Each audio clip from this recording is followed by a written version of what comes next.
Lover's Moon, a novel by Mark Leslie and Julie Strauss.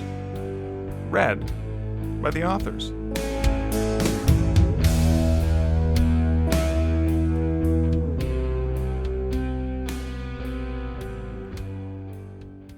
Friday, July 28th, 2017. Prologue, Gail. When I first met Michael, it seemed like his skin couldn't hold the pulsing energy inside him. His coiled intensity could hardly be contained. Now he's a shell. That same skin barely holds his broken heart and brittle bones in one place. Most of the time, I'm taking care of him. I force him to take a shower every day. I help him respond to the most urgent messages from his agent, and we ignore the rest. He spends hours staring numbly at sitcom reruns and then has no recollection of them afterward. We've spoken so few words to each other, and almost all of them have been accompanied by tears. During the night, when he thrashes in his sleep, only my touch can soothe him. When I'm not caring for him, I gaze out the window, watching the oblivious world outside continue on. There is almost certainly a Gail's ass-shaped groove in the windowsill where I have spent so many hours over the last 2 weeks. Every day I stare at a picture of Lex on his kitchen counter. Her head is thrown back in a laugh, probably at one of Michael's dumb jokes. Her mouth is open wide, and her eyes are crinkled shut. It's not the most flattering image of her. She was, a stunning woman, and this image obscures most of her natural beauty. But it is the most accurate photo of her, the most alive. I've been debating moving this photo, unsure if it will make things worse for him, but ultimately I leave it. That will have to be his choice. He wakes suddenly, and I move off the windowsill to his side. He calls her name. He opens his eyes. He looks at me, hopefully, longingly. He doesn't want me. I see that in his eyes, too. I can almost see his thoughts, like a series of slides projected across his clouded eyes. He must have been dreaming about her, those last seconds, when she let go and fell from his sight. I stroke his cheek, patchy and unshaven, and run my fingers through his hair. I whisper soft words of reassurance, hum something tuneless. I'm here, I say. It's something I have said hundreds or maybe thousands of times over the last 2 weeks. I'm here. It's okay. You're okay. I'm here. It's not enough. My God, it's not even close. I will never be enough. He fights, but eventually falls back to sleep. This is the first time I've understood the phrase, falling asleep, because Michael is truly falling. I see him fighting it, trying so hard to stay awake. He wants to scream. He wants to fight. He wants to go back in time and change something. But instead, he falls into the abyss after Lex. If he could change one moment before the end, it would have turned out differently, and he would not be reliving that moment in these feverish, sweaty dreams he's now having. If only one thing had gone differently, it might have been me who dropped off that railing. Or him. I'm honestly afraid to ask which one he'd prefer. Once he's slipped back into his dreams, calm for the moment, I resume my position on the windowsill. I'm only wearing his t-shirt and boxer shorts, which I've clipped at the waist so they don't fall down. We haven't left his apartment since it all happened, but I'm going to have to make a move soon, either to get some clothes from my place or to take all of his to the laundromat, since between the two of us we're down to just a couple of clean items left. I pull my knees up to my chin and wrap the shirt over them, down to my ankles, and hug my body into a tight ball. I inhale the familiar scent of his shirt, musky and warm, and wipe my tears on the soft fabric. When I recover, I gaze out on the street again. I suppose we could stay here indefinitely. I don't think I'd mind it. A tiny part of me likes this suspended moment that we're in together, even though my heart hurts and my face is blotchy from crying, and I've gnawed my once smooth fingernails down to the skin. We're safe here. As safe as people like us can be. I sleep next to him at night, and more than once I've woken up wrapped in his arms. When that happens, I'm caught in a déjà vu so real that it knocks the wind out of me. It always takes me a few minutes to remember that this is now, not then. And he's only holding me out of habit, not out of any kind of love or desire. Even if it's not love, I would be willing to care for him here forever. Eventually, he'll be well enough to join me on this windowsill. We can watch the oblivious world go by together. We don't even need anyone else. Maybe we never did. But I can't let that happen. We have lives that we have utterly disappeared from, but they're still out there. I have to get back to the store, and he has a book deadline. We both have people who love us and are concerned about us. But I wish we could stay here. I wish we didn't have to face what's next. He's sleeping deeply now, still and unmoving on the bed, sprawled on his stomach with his arms splayed out to his side. I imagine he's dreaming of holding on to her, that his body reflects his dreams, and he's constantly reaching past me, toward her, trying to pluck her out of the sky and bring her back to earth. I use this moment to jump into the shower. The hot water courses over my body, and I shiver with the pleasure of it. I would love to linger here for hours. I would love to drown in it. But I don't let myself stay for even a moment longer than necessary. I don't want him to wake up alone. When he wakes from those terrible dreams, his state of mind could be anything from childlike confusion to rage to despair. I don't want to be responsible for what he might do if I leave him alone for too long. I'm already responsible for too much. I wrap my hair in a towel and realize that I haven't brought any clothes into the bathroom with me, so I open the door quietly to sneak out into the bedroom and grab another one of his shirts. I will have to deal with laundry today, no question. Though I'm tiptoeing, I glance over at the bed and freeze when I see him sitting up, looking right at me. I'm so startled by his steady gaze that I can't move. He looks exactly like the Michael I met almost 6 years ago, who stared at me across the Barnes & Noble cafe. His eyes widen a bit, and for one horrifying instant, I think he was hoping Lex would step out of the bathroom, and now he's disappointed that it's me in his house and in his life. He's angry that I'm the one left. But then I realize that despite everything else going on, Michael is still a horn dog of a hetero man, and I am naked in front of him. And even though he's seen me like this before, it has been a while. I can feel a hot blush climb up my cheeks, and I reach back into the bathroom to grab another towel.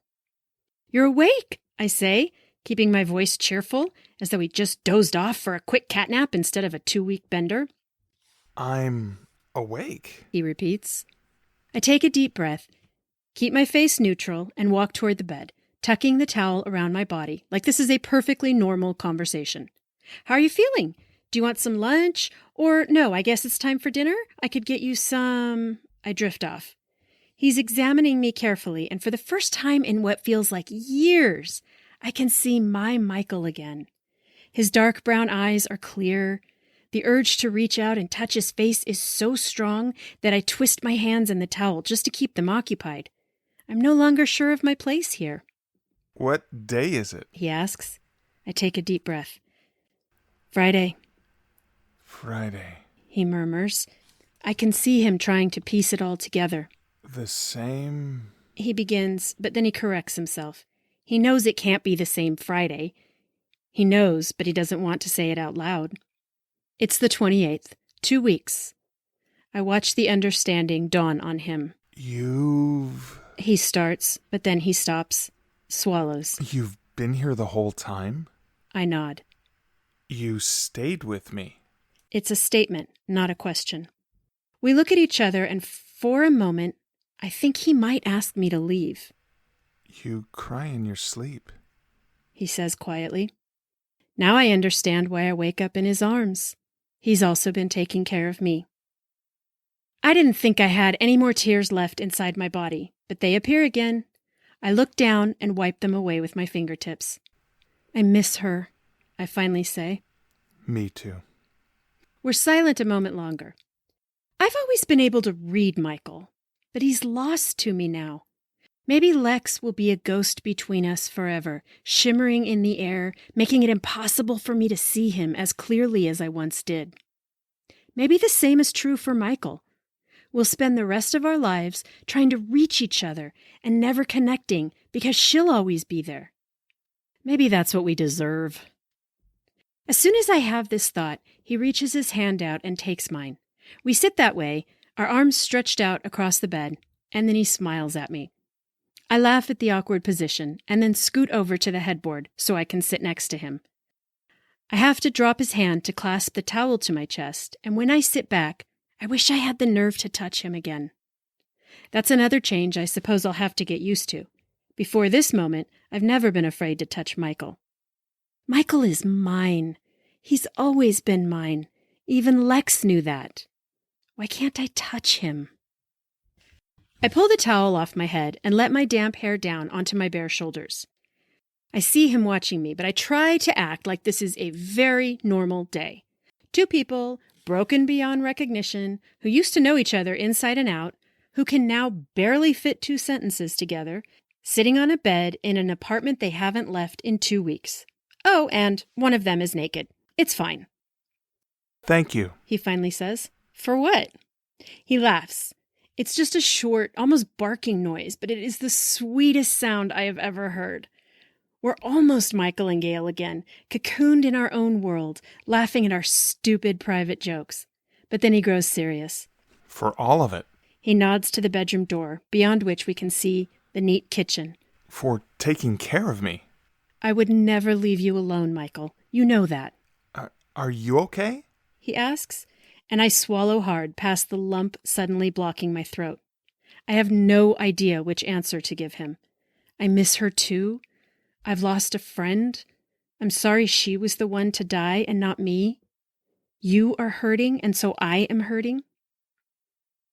You're back, I finally say, so things feel a little bit brighter. She loved you, you know. I nod because I can't answer without crying. I'm twisting the towel so hard I think I might shred it. Did you hear her? What she said at the end? For a moment, I consider lying. I've never once gotten away with lying to him, but I'm tempted to do it now, if only to avoid this conversation. If I was smart, I would jump off this bed, get dressed in my own clothes, and leave him here. I could walk away from all of this, and no one, least of all Michael, would fault me for it.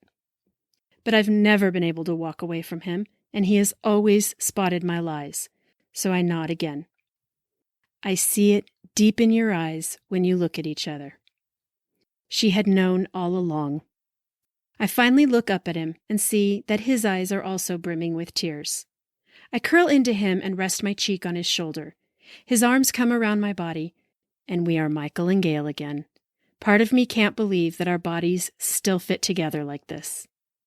I'm sorry, I whisper. I don't say what I'm sorry for. I'm sorry for everything. I'm sorry too. We remain in that position for a long time, my hair slowly drying under his gently stroking hands as we watch the light change outside. I feel our heartbeats sync up, and I don't want to break the spell, so I keep still, breathing in his scent, wishing we could hold this moment forever. Eventually he stretches, and though I don't want to let him go, I'm glad to see his body come back to life.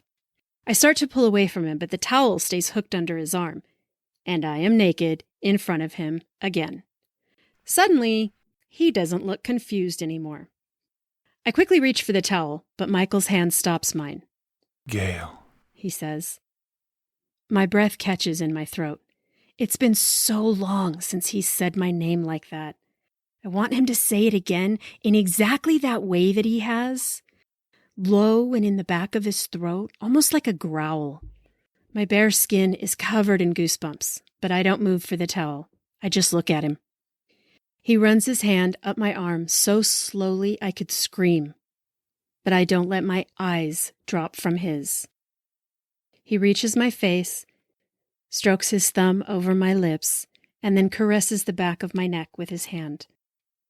My breath is coming in fast, shallow gasps. He hesitates before he leans in to meet me. Perhaps the confusion reflects on my own face. For a moment, I can't move. I'm lost in the familiarity of that mouth that I used to know as well as my own, and I forget to react. But then I snap out of it, because my body has come back to life too. My tongue meets his, and he tastes the same.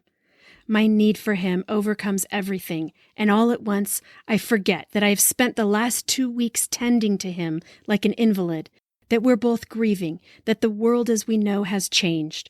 I just want him. I want comfort. I want the glorious, ecstatic amnesia that his body promises me. We tumble back into the sheets, our limbs entangled, tugging at the towels and his pajamas, feverishly tearing away the thin fabric that separates our skin. His body is the same, his touch is the same, and I am consumed with my need for him. I wrap my legs around his waist and lock my ankles together behind him to pull him closer and, yeah, I can admit it, to keep him there. I'm not exactly proud of this, but I don't want to know if he has second thoughts. I want to keep him here inside me. We move in sync, our rhythm familiar but intensified. I'm barely aware enough to notice that Lex's shadow is not in the room, and I'm just petty enough to be grateful that it's Michael and me again, the way it used to be. He moves slowly at first and pulls back slightly to look me in the eye. He grins at me, that sexy sideways smirk that always drove me insane. And I can't help myself. I'm smiling back at him like a fucking idiot. He puts his hands on the bed on either side of my face and arches his back as he thrusts into me, and we explode together, gasping and laughing. It takes a long time to catch our breath. He's still on top of me, and I don't want him to leave. Finally, he stirs and raises his head to look at me. He pushes the hair out of my face and kisses my forehead. What did the vampire say when he masturbated in front of the mirror? I'm startled by this, but I see the corner of his mouth quirking up in a half grin, and I know he's trying to diffuse the situation. I narrow my eyes at him. I have known him long enough to beat him to this punchline. Didn't see that coming. He collapses back into me, and we roar with laughter. My body is spent with the emotions that have roller coastered through this day, and the confusion is still present. But it feels as if we've finally recovered ourselves. He rolls off me and pulls the bedsheet up over us so we can snuggle into each other. The light slanting into the room has turned from golden to lavender, and the sound of the nighttime city bathes his bedroom.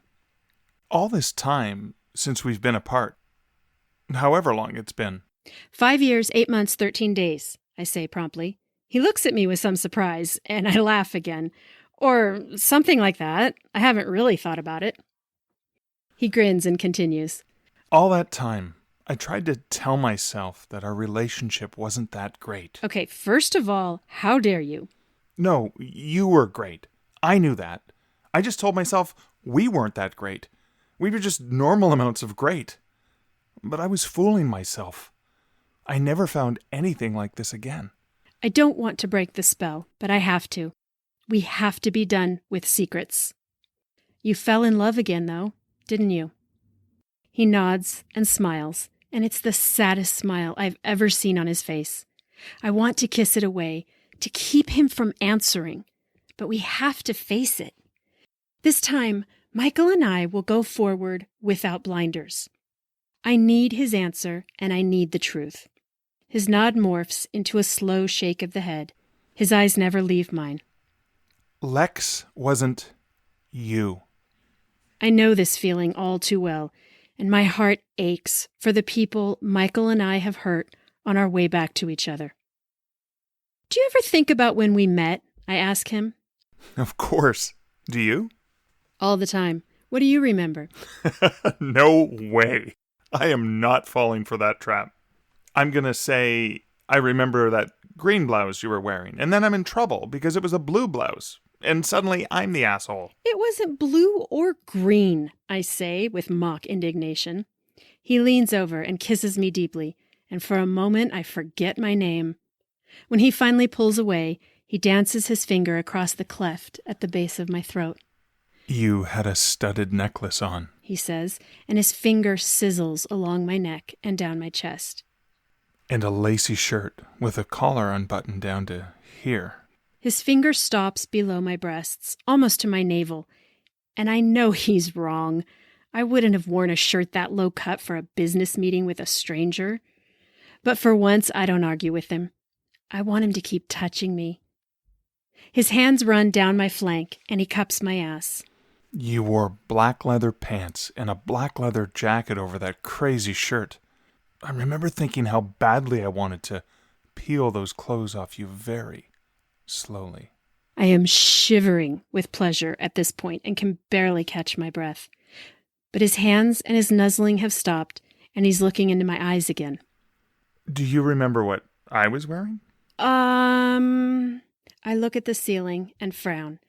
It was this sort of loose golf shirt, I think, with light green and yellow stripes and baggy cargo shorts. You had that tourist map of New York sticking out of your butt pocket. And those shoes. How could I forget those shoes? You don't see too many people in New York wearing knee socks with flip-flops. I bite my lip hard to keep from smiling, but then I glance at him and laugh anyway. For a second, I'm afraid he's going to transform right in front of me out of sheer outrage. Michael was a lot of things, but a sloppy dresser was never one of them. He'd rather walk through Central Park stark naked than wear loose cargo shorts. When he realizes I'm teasing him, he grins, kisses me, and then jumps out of bed and wraps the towel around his waist. I pull the sheets up to my neck and sit against the headboard, enjoying the view. I could never have guessed how much pleasure it would give me to see him taking the initiative again. I would really like to say I forgot how gorgeous he was, but that would be a lie. I could never have forgotten this. He's pale and thinner, but it's still hard to take my eyes off him. I see him glance at the photo of Lex, pause, and then pick it up. A small smile crosses his face, and he runs his finger over her dimpled cheek. I'm suddenly so glad I didn't move that picture while he was recovering. Whatever happens to Michael and me, she'll be part of our lives forever. He puts the photo down and takes a deep breath. I'm starving. Are you hungry? I can hardly speak, so I nod and I watch him start making a mess in the kitchen. He cooks like he does everything else, banging around too loudly, moving too quickly, not following directions. My stomach growls and my body aches for him again, and I don't know if I want to let him cook for me or leap over the kitchen counter and fuck him up against the sink. I feel strangely guilty that I have the option. So I just watch him, a stupid grin on my face, while he puts handfuls of garlic and onion and spices in a sizzling pan of oil. The scent is beyond intoxicating.